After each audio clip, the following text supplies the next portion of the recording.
भारत की आजादी से लेकर आज तक कितने सारे प्रधानमंत्री बने हैं। इनमें से कई चेहरे ऐसे भी थे जो बहुत ही ज्यादा चर्चा में रहे थे।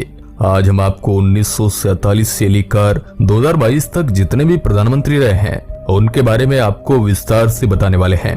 आखिर आजादी से लेकर अब तक कितने प्रधानमंत्री बने हैं।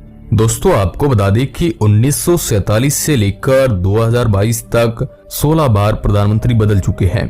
जब हमारा देश भारत आजाद हुआ था उस समय भारत के पहले प्रधानमंत्री कांग्रेस पार्टी से जवाहरलाल नेहरू को चुना गया था।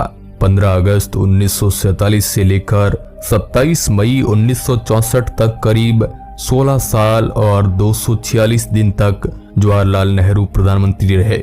यानी भारत के पहले प्रधानमंत्री जवाहरलाल नेहरू सबसे लंबे समय तक रहने वाले प्रधानमंत्री थे और 1964 में जवाहरलाल नेहरू की मृत्यु हो जाती है। अब इसके बाद प्रधानमंत्री का पद खाली हो जाता है, इसलिए उस पर गुलजारी लाल नंदा को कार्यवाहक बनाया जाता है। उन्होंने 27 मई 1964 को प्रधानमंत्री पद संभाला, जो कि केवल 13 दिन तक ही रहे। इनका कार्यकाल 9 जून 1964 को पूरा हुआ।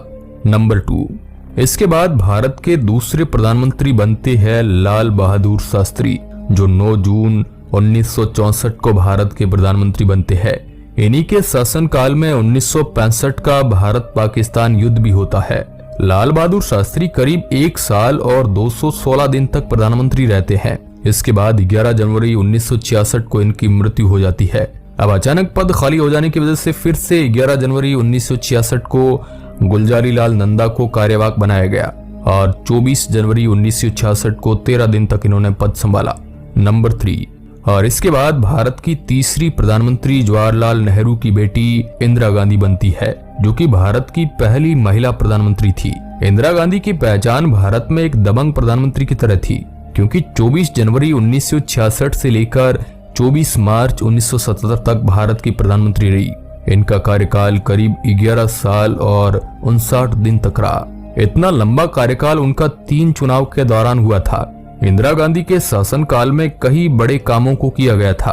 अब यहाँ 1971 का भारत पाकिस्तान युद्ध हो और यहाँ तक कि भारत का पहला परमाणु परीक्षण भी इंदिरा गांधी के शासनकाल में ही किया गया था। लेकिन जिन कारणों से इंदिरा गांधी को आलोचना का सामना करना पड़ा था वो थी 1975 की इमरजेंसी, जिससे लोग इतने दुखी हो गए कि 1977 के चुनाव में इंदिरा गांधी बुरी तरह हार गई और पहली बार दूसरी गैर कांग्रेसी पार्टी में सत्ता में आई, और वह थी जनता पार्टी। यह वह पहली बार समय था जब कोई गैर कांग्रेसी प्रधानमंत्री बना। नंबर 4, भारत के चौथे प्रधानमंत्री बनते हैं मोरारजी देसाई।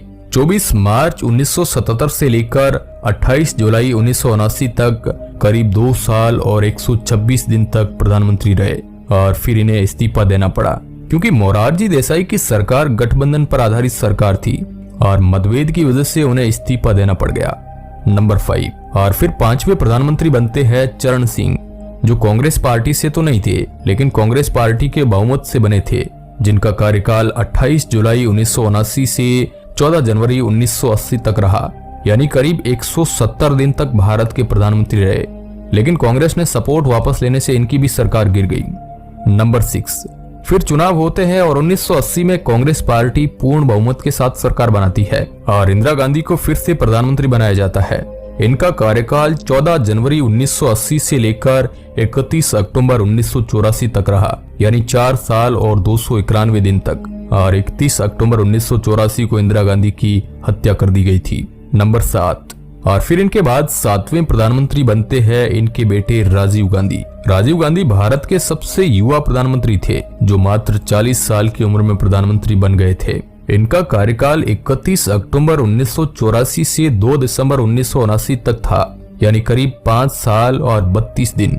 इन 5 साल के कार्यकाल में कई गड़बड़ियों के आरोप के चलते राजीव गांधी की छवि जनता की नजरों में कम हो गई। उस समय राजीव गांधी सरकार की कैबिनेट में मंत्री रहे वीपी सिंह, जो कि राजीव गांधी के आलोचक बन गए, इसलिए उनसे मंत्रालय ले लिया गया था।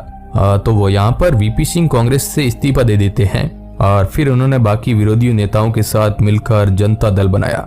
नंबर 8, और 1990 में चुनाव होते हैं जिसमें जनता दल और भारतीय जनता पार्टी के साथ कई दलों ने मिलकर सरकार बनाई और प्रधानमंत्री बन गए वीपी सिंह, जो कि भारत के 8वें प्रधानमंत्री बने। इनका कार्यकाल 2 दिसंबर 1990 से 10 नवंबर 1990 तक चला, यानी करीब 343 दिन तक ही प्रधानमंत्री रहे। वीपी सिंह द्वारा बनाई गई सरकार में भी ज्यादा एकता नहीं थी और अंदरूनी कलह ज्यादा थी। जब वीपी सिंह ने बीजेपी मेंबर लाल कृष्ण आडवाणी को अरेस्ट करवाने के ऑर्डर दिए, जिस वजह से बीजेपी नाराज हो गई और अपना जो समर्थन था वो वापस ले लिया, जिसकी वजह से वीपी सिंह को प्रधानमंत्री पद से इस्तीफा देना पड़ा। नंबर 9, उस समय गृह मंत्री थे चंद्रशेखर, जिस पिछली सरकार में उनकी पार्टी समाजवादी जनता पार्टी तेजी से ऊपर आ रही थी और चंद्रशेखर के पास 64 सांसद थे। और फिर कांग्रेस के समर्थन के साथ इनकी पार्टी सत्ता में आती है और 10 नवंबर 1990 को चंद्रशेखर भारत के 9वें प्रधानमंत्री बनते हैं और 21 जून 1991 तक भारत के प्रधानमंत्री रहे। 1 साल से भी कम समय के अंदर कांग्रेस ने अपना समर्थन वापस ले लिया और इनकी सरकार गिर गई, यानी 223 दिन तक प्रधानमंत्री ये रहे। नंबर 10, 1991 में चुनाव होते हैं और कांग्रेस से पीवी नरसिम्हा राव भारत के प्रधानमंत्री बनते हैं। ये भारत के 10वें प्रधानमंत्री थे, जो कि 21 जून 1991 से 16 मई 1996 तक करीब 4 साल और 330 दिन तक प्रधानमंत्री रहते हैं। जो पहले ऐसे प्रधानमंत्री थे जो साउथ इंडिया के रहने वाले थे। ये प्रधानमंत्री बने तब भारत की इकोनॉमी की हालत खस्ताहाल थी। इकोनॉमी की हालत सही करने के लिए इसमें बड़े बदलाव की उस समय जरूरत थी और इस कार्यकाल में वीपी नरसिम्हा राव ने मनमोहन सिंह के साथ मिलकर कई बड़े डिसीजन लिए, जिससे इकोनॉमी में काफी सुधार हुआ। नरसिम्हा राव पहले प्रधानमंत्री बने जो कि नेहरू गांधी फैमिली से नहीं थे और जिन्होंने पूरा 5 साल का कार्यकाल पूरा किया था। इसके बाद भारत की राजनीति में उतार चढ़ाव बहुत रहे और अगले 3 सालों में 4 बार प्रधानमंत्री बदले।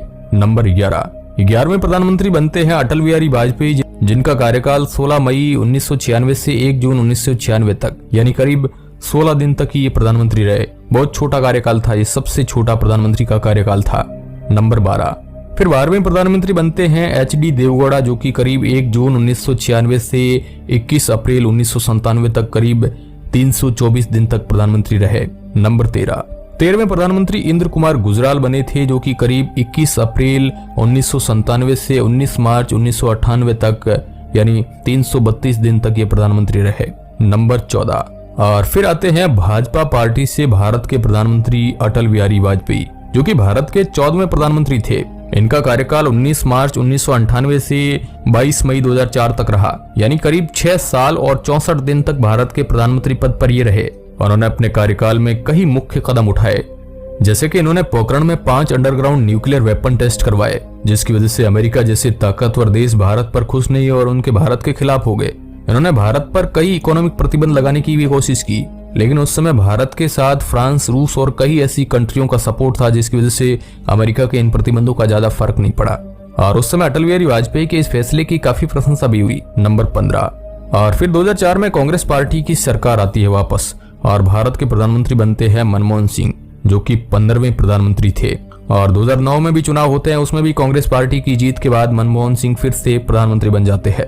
नंबर 16, फिर आता है समय 2014 का और कुछ ऐसा होता है जिसके बारे में किसी ने सोचा भी नहीं था। इस समय भाजपा पूर्ण बहुमत के साथ सरकार बनाती है और प्रधानमंत्री बनते हैं श्री श्री श्री नरेंद्र मोदी, जो एक तरह से देखा जाए तो भारत के 16 नंबर के प्रधानमंत्री है।